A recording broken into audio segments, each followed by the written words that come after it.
Okay, so this is November 10th, Dark and Light Side episode 50, Dark and Light Side of Life. O, di ba? Nawindang agad.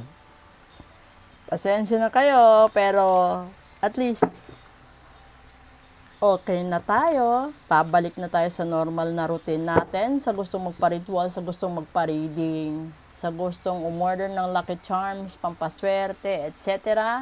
Message lang po kayo. At yung ibang nag-set ng appointment sa reading, wag naman kayong magalit kung fully book ang isang araw na napili ninyo. Ay, Diyos ko. Pwede naman tayong magkaroon ng reading na wala munang reklamo kasi hindi lang ho kayo yung nasa listahan ng appointment. Diba? Oh, dito. Ngayong Biyernes, tignan natin kung ano ba yung mga dahilan ng problema ninyo sa buhay. Una, conflict. Pangalawa, mga pangarap. Pangatlo, pera. O, di ba? Not natural sa lahat-lahat ng tao. 'Di ba? Yung una kasi is five of swords. Ito yung mga ano kasi ito eh. Para bang tawag nito, adversity sa buhay mo. Mga balakid sa mga pangarap mo na sana magdudulot ng napakagandang income, opportunities, magandang career. Yung minsan kasi sa atin, yung mga balakid is gusto nating mag-abroad pero ayaw ng boyfriend natin, girlfriend natin, ayaw ng husband natin, ayaw ng wife natin, 'di ba? Yung iba kahit nga out of town work lang pinagbabawalan tayo. Kuya, 'di ba? So, nagkakaroon ng palaisipan. Paano mo makamtan or paano mo maabot yung mga pangarap mo sa buhay para sa sarili mo, sa pamilya mo, kung sa umpisa pa lang hinaharangan ka na, 'di ba? So, mag-iisip ikaw. Sa pag-iisip na 'yon, minsan matatagalan. Paglingon mo, menopause na. Tapos kakapusin ka na sa pera kasi wala na eh. Hindi nakakayanin ng katawan mo na mag-rest day overtime para kaya pang mag-multitasking.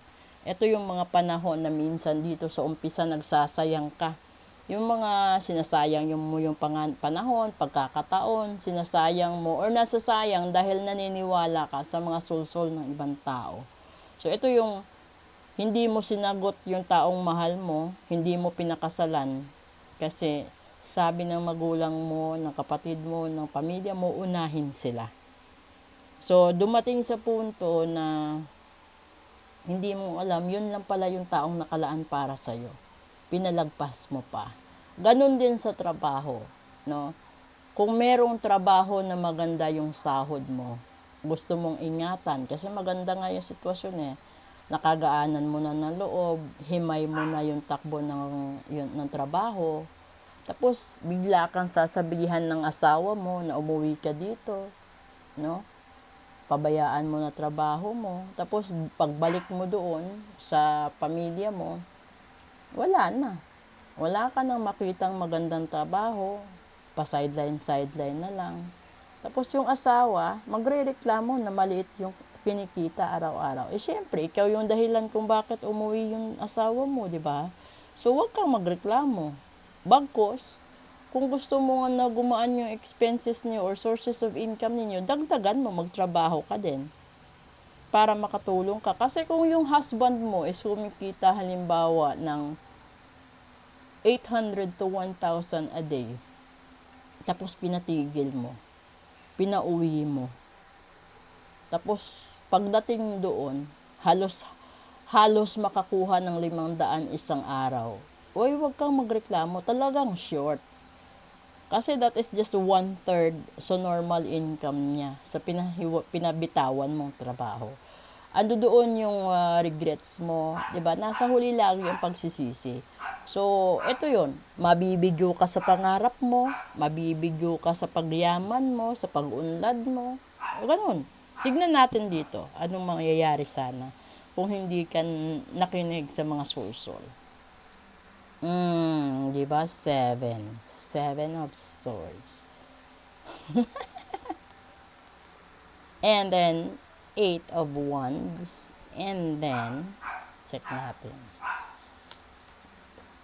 Ay, Knight of Swords. So, di ba? Ito kasi, ibig sabihin yan, yung Seven of Swords kasi, ito yung perspective reasoning. Ito yung mga panahon na pag-isipan mo ang mga laban mo sa buhay. Kung ito ba yung magbibigay ng kagaanan sa loob mo, magdadala sa iyo ng magandang balita. Kasi may mga Seven of Swords kasi, or may mga problema kasi or issue sa buhay natin na hindi naman sa atin, no? Yung halimbawa, may pamilya ka na. Yung dapat isipin mo is yung bills ninyo, yung pagkain ninyo. Pero maliban doon, likas sa Pinoy na iniisip mo pa yung itutulong mo sa siblings mo, sa parents mo. Minsan tumutulong ka pa sa kaibigan mo, katrabaho mo. So nandoon nagkakawatak-watak lahat. Pero maganda namang ugali yon, di ba? At least sa ganung ginagawa, nagkakaroon ikaw ng good opportunities. You keep on receiving good news, and then aside from that, may mga tao talaga na halimbawa, no, itong Knight of Swords is binibigyan ka ng action. Kaso nga lang minsan stubborn yan eh. So katamaran. So tinatawagan or kinu-call out yung pagiging tamad mo. Kung binigyan ka ng pagkakataon na magkaroon ng magandang sahod, magkaroon ng magandang posisyon sa trabaho, you have to strike while the iron is hot. Kasi, hindi lang ikaw yung pwedeng umupo sa ganyang posisyon.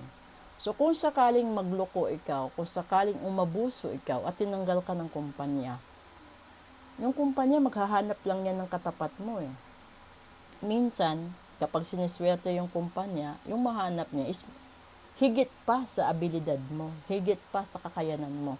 So, wag kang maging kampante na bilang empleyado is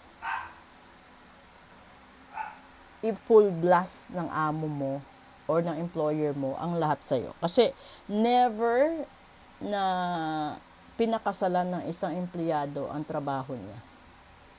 Lahat may retirement. So, yung isipin mo, nagtrabaho ka para sa pamilya mo. Hindi ka nagtrabaho para mangagaw ng posisyon, manginggit ng tao, o mangabuso. Dapat nagtrabaho ka lang na may respeto, dedikasyon, at pagmamahal. Yun lang yun.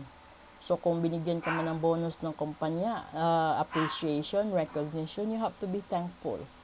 Because you deserve it. Not just because sip-sip ikaw, not just because of everything that what you can provide and afford to show other people.